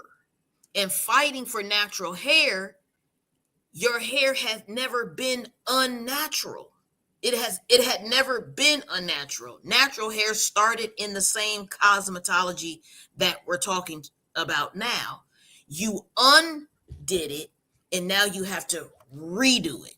That is what, and you keep saying that you have to do a fight. No, you don't. You just have to make up your mind, because the fight is in the interfighting. It's not with the establishment. See, and those are two different. Can you repeat that? I think that, in case y'all didn't hear us though. Mhm. Notice how like I said, us. Repeat that. The fight is not. One more The time. fight is not with the outside establishment. The fight is because we are fighting with each other, because we don't know what was done already. We keep thinking that we're so special and we're going to invent it all over again. And then now we're going to be weaponizing it against one group of Black people in cosmetology. But you started the whole kit and caboodle. You started the whole goddamn thing. And is what Ladosha's trying to say. Yeah, it's in this book, Taylor. Grab the book. It's called Styling Jim Crow. She comes out the gate. This is the, she is a scholar. This isn't just she's not Ladosha writing what they don't tell you at the hair salon, okay? I'm not a scholar, all right? Mm-hmm. Julia Kirk Black Welder. And she's alive and kicking it. And you know what? If you reach out to these people, you can talk to them. You know, you can do this. Absolutely. And so what we're saying, like she said, what we're describing within the culture of cosmetology and natural hair, it is infighting. Mm-hmm. Because when you look at the history, all of this stuff about, you know, we're allowing white people to tell us this, and, you know, they're the ones that came up with this. No, they did try. But they tried it in a separate culture, which was white aristocrat. Right. White aristocrat, not white peasants, not white poor people. You have to remember that. Cosmetology field, and that was only for a certain class of people. We didn't make it a class issue. We made it to take ourselves out of poverty. White folks did it to lock themselves in high society. Mm-hmm. It's totally different until it got secularized. And it's just you know, and once we talk about it, but what I don't want us to do is to weaponize it and get high society on each other. And then we start saying that, oh, well, there's a national, you know, hairstyle, and then we've got to be different from the braiders, and we got to be different from that. And all of it started right in the Black paradigm of what we call cosmetology. Right. And I told y'all, she's coming as soon as you get through the introduction. She is telling you right from the beginning that this came through this whole Jim Crow right after Reconstruction. It was nothing for us to do, y'all. In America, did we have like a depression? They talk about the 30s and stuff now, y'all. Well, the depression, because we were segregated, our money. See, the depression was about economics. And if your economics is not intertwined or interwoven or intersection, or intersects into white society, then the recession didn't happen to you. The Great Depression didn't happen to you because your money was under your pillow and inside your pillowcase, and their money was in banks, and banks is the one stole it and went belly up. So that had nothing to do with us. And so we continued with our businesses and everything, and that is where the deep anger. And here it is. Let me read it to him, Cheryl. In the segregation area, carefully groomed hair and immaculate dressed armed women against the arrows of racial insults. This us, y'all. This us. Beauticians. Let me say it again. Beauticians. I don't think they heard me, WK. Beauticians thus played a role in undermining Jim Crow and styling its defeat. We Bam! Drop that damn bomb. Come on, King I got too Lolo. much stuff in my Drop hand. that damn. Let me just drop it right quick. Taylor, this is what we trying to tell y'all. Hold on. I got you, Esther. We gonna get to that, but sure, so I gotta drop the bomb right quick. Come on, drop that damn bomb. I'm gonna go ahead and Drop drop the that bomb. bomb. I got to do it. Let me come on down a little. Come on. Here it come. Drop the bomb. Here we go. Where's it at? Here it go. See y'all? So Esther says, my question is, look at that. Ow! My question is. So this is our de facto producer. She says, then how in the FT? I just made that up. Y'all know what I mean. How in the TF, y'all know what that stands for, did this information gap happen? Tell them how it happened, Cheryl. It happened. Now, I would probably say it happened a little before Y2K. When the Give them that year, 1999. Let's say about 1997. 1997. Okay. When a resurgence, okay, it probably happened after the relaxer went out of vogue. We went into weaves, we went into locks, and then that's when the African braiding in the East Coast, Eastern Seaboard kind of blew up, right? And then in the South, right? We were looking for answers. Cosmetology needed to have some other things industrially going on, probably new innovations. Answer to all of the hair loss of the 1990s. Anyway, 1998, right? And so you have this resurgence of this alternative, just go natural or just go non-chemically treated. Go ahead. Cheryl giving it to y'all the bougie way. I'm gonna give it to y'all the hood way. I appreciate Cheryl.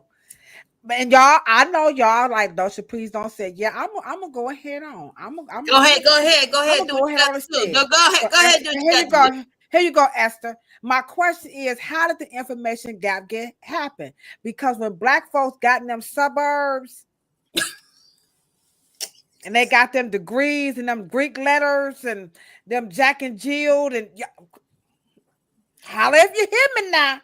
They got straight sororities and all of that. And racial and lettered and PhD and reverend and first lady and what you call those people that all that stuff. They got all of this stuff. Yeah. And then they just threw out, well, I ain't gonna listen to nothing that my mama told me. In other words, they got hit upside the head with a damn book. I got hit in the ass with a book. And they got hit because they know. That's why I act a fool on them scholars. Now you gotta remember. I'm sorry. But they pulled apart because the relaxer and the she and the corporate, and they got a job in six figures. Them kind of.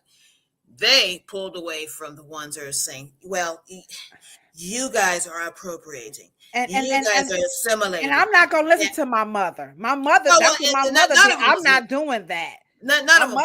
My mother put grease in her. I'm not putting grease in my hair. Right. My mother made me plait my hair. I'm not plaiting my hair down. I'm not combing it. That's how it got lost. Right. Rebellious. Point is, and then once we vilified what we actually started, which was cosmetology, we said, that's the white world. That's the white world. And then we got real black. And then we even got bougie on that black. And now the bougie natural is saying, you just got to wear it how it grows out of your hair. Don't just finger combing. Don't do anything. And so my point is that, and I know we're trying to be all funny about it, but to answer her question, that's how gaps, because we begin to enter a fight. And then we create another subculture inside of the subculture And neither one of us have listened to mama, have listened to daddy, Mm-hmm. listened to grandpapa, listened to grandmama. And we Yeah. lost the Y'all heard me say internal. it. I'm sorry for cutting you off, Cheryl. Mhm. Y'all heard me say at the beginning of the podcast, right? I did not want to believe shit Cheryl was saying. I Well, was like, wait, and wait, I was like, and I mean, I even went there. I just told her, well, I ain't heard no white people. I mean, and I got a degree too. I still can't call the kettle black. okay, please get Yate's question. How did Milady's book become a standard then if the books and the curriculums were originally created by us? Oh, that's an easy one, but go ahead, Cheryl. Okay, like I said, when Marjorie Joyner in the National Beauty Cultures League, black barbers were doing it, it was an innate skill. It was a cultural skill, full of tried and true methods and techniques. The Depression happened, and they took it, copied you, and took it to the state. It was a certification, not a license. White people will license your ass because they want to make money off of you. Black people don't think like that. They don't create fees. They don't create that. They didn't create it. They created it to make yourself. And believe me, and let's be clear, white students was coming to their courses because there was a certification. And then it went from certification into the private sector, which was salons and beauty schools. That's why their salons were actually schools too. But when you took it from them because they hated the competition, they took it from the local Main Street private sector and they put it in the state. Now it's accredited. You got to be licensed. And that was capitalism taking it from you. Stop acting like this shit ain't happened before. It has happened. It's happening to you now. I can't even get it out. Yeah. So yeah, as y'all can see, we're totally passionate about this. And ironically, and let me just tell you how ironic this shit is. When I tell you guys that, and they ask me, and then in Ladosha, we've had this conversation, right? I don't give a shit what they do, because I know they don't know anything about my hair anyway. So at the end of the day, it may go back to certification into the private sector once again. Mm-hmm. Because at the end of the day, it is too top state heavy. And Republicans, their minds are like, we got to get rid of this top heavy thing, you know? And so you have to think about how the organic and holistic and root and real, how Marjorie Joyner and women like her and Dr. Katie Wickham, okay, of the National Beauty Cultures League, the greatest president they've ever had, okay, really put the cert, the power of the cert. The certification was so much more powerful because you were learning from the actual pros. Now in the state, when they took that away from you, and shit, you could be learning some shit from, I mean, because if you think about it, would a person like Marjorie Joyner pick a book so low level as a Milady? Given what they started out with, then she probably would not have accepted it. Right. Right. It was Yeah. low level. Right. Because to your point, Yate, the books and the tutelage that they had was before and separate, you know, from Milady's. You got to keep that in mind. So when you buy this Ladies, book, it's a barber. yeah. Then There was another one that came from Cosmetology. I don't know. So Right. when you buy this book, you'll see how they really set the Break it tone. I down. mean, they did such a really good job. Man. And so we have a lot that we can grow and we can build from. And so sure, we're just one of many. You see the people in New York are trying to do stuff. Everybody has their own way of doing it. And to Taylor's point, all this infighting, we're trying to say let's not have that. And this is why we have the planet Absolutely. Pluto. Come over to this planet and float around and get all of the right information. Discover your Mars and your Pluto and your Neptune and Absolutely. all that. You know what I'm saying? So Get your solar learn system more. working right. And the point, Taylor, is that I don't mind helping and you teaching us something if it's going to be for the whole. But I don't want us to fight for shit that we don't need to be fighting over that our grandparents have already done. And so we can just mark that off of our list and say the greatest generation dealt with that. We don't need to go over that. We're heirs. Because I know how to be a princess. I know how to get my free stuff. I'm not doing shit I ain't supposed to be doing. And my grandparents and my mama and daddy did that. They generation did it. We need to say, we don't need to do that. We're going to do this. That's Right. what being an heir is about. Yeah. That's what legacy is about. We don't have to do that. And so Yeah. we pick up where we can and add our genius and our twist onto things that they had left undone. Right. And to your question, Esther, so what you all are saying is that we're looking to revolutionize the industry by pushing towards certification. That's not we don't really have any might in that to make that determining factor, especially now that they've got rid of the Department of Education. So this is there's only so much we can do as ordinary citizens. We Well, do. to answer your question, black people would have more control over who and the standards and what is being taught without having any accredited repercussions. But right now, until that process happens, yeah, it is in the hands of the state. So now because there's a board and there is a process, right, and they legislated, and then this happens. And I'm just basically saying is that sometimes when we don't know the full story, we fight for things that we shouldn't fight for. Right. Because we don't know the origin of what is behind it. Right. And how it got there and the nature of the problems that we're dealing with.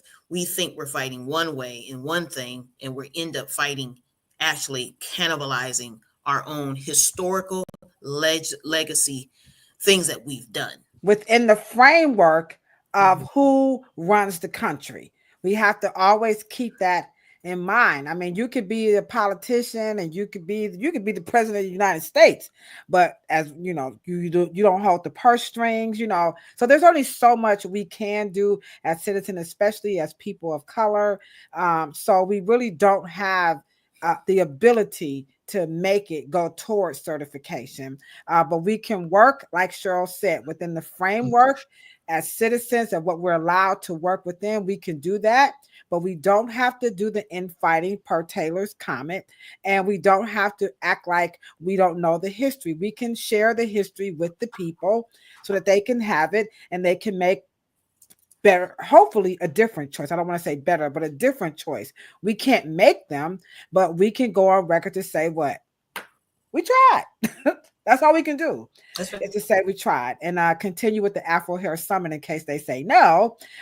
They can't stop us from being able to offer advanced classes and so on and so forth. So we can, either way it goes, it's going to be a win-win situation for us. And you guys have definitely made us winners tonight. Y'all rocked it out with us for 2 hours.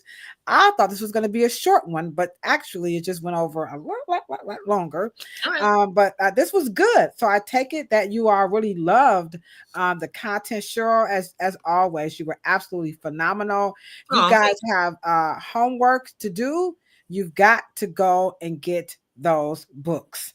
And it's going to equip you, and it's going to give you some good vocabulary and synthesis and a clear frame of mind. And you can have great conversations and discussions, especially if you're in the natural hair world that thinks the cosmetology anti-natural and natural things. I don't know. Starring Jim Crow, um, Beauty Imagined by Jeffrey Jones, and Annie McClintock's Imperial Leather. I promise you, I will put my entire life on this statement in this industry.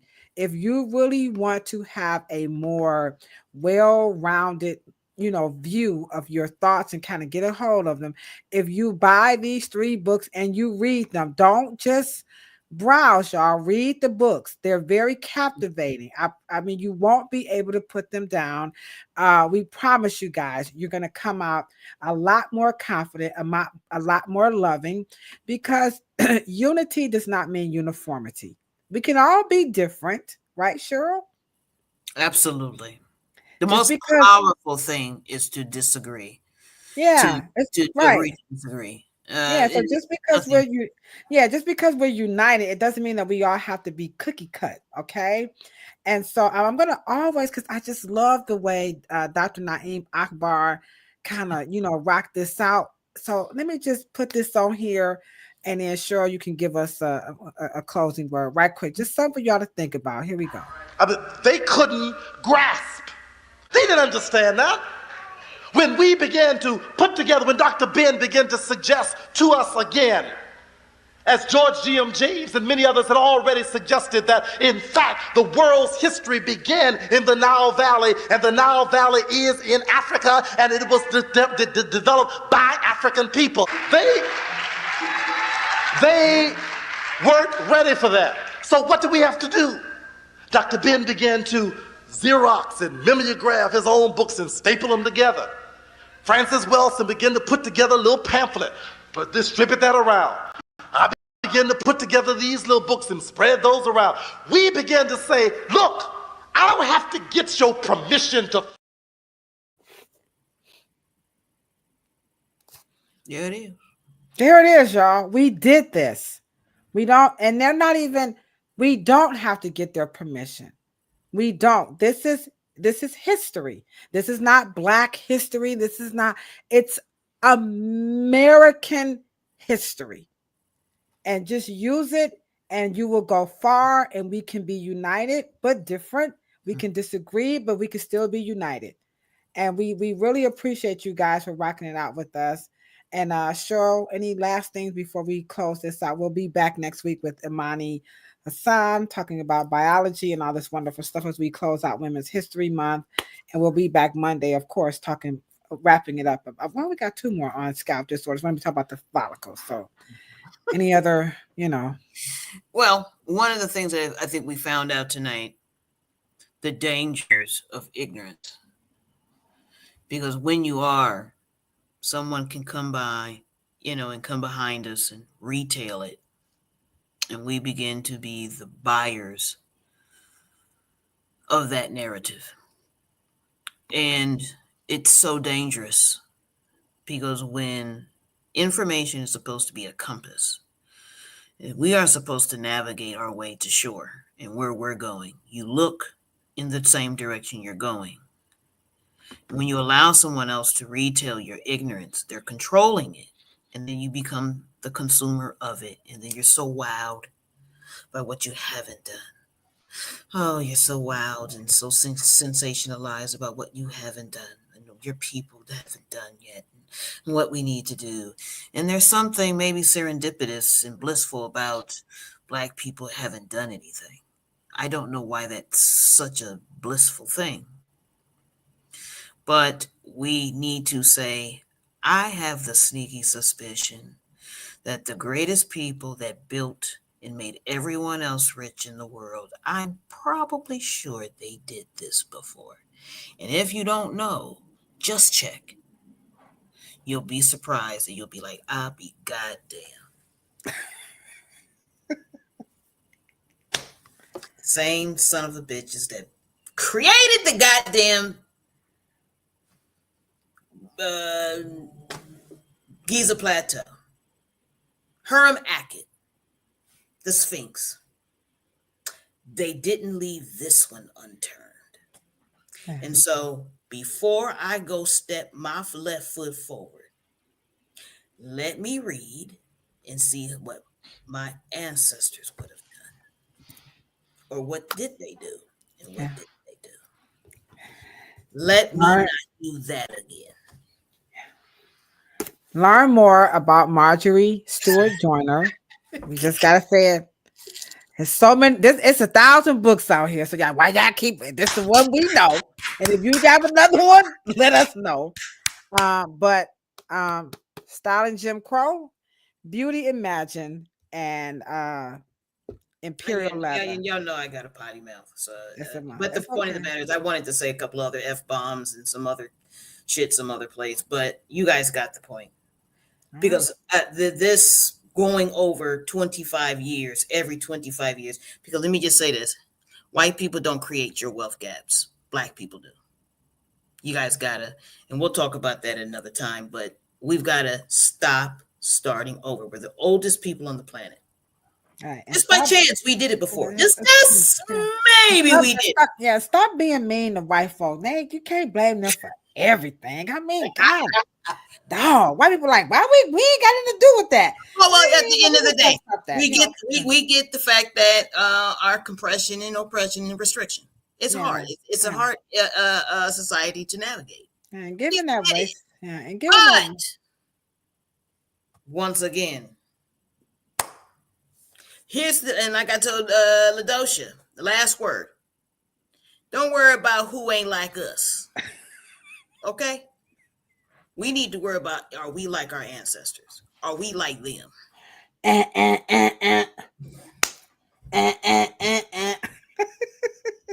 All right, y'all. Have a wonderful night. We'll see you Monday at 6 o'clock. Yes. And we're going to take a deep dive into the follicles. And we'll be back on Thursday with Miss Imani Hassan. You guys have a wonderful night. And that'll be about biology. Okay, y'all know we said we're signing out. Good, better, best. Never let it rest until your good is better and your better is best. This was a dynamic podcast as usual. Cheryl, I love you. I love you too, sis. All right, y'all. We love you guys. Thank you so very much. Okay, y'all have a good night.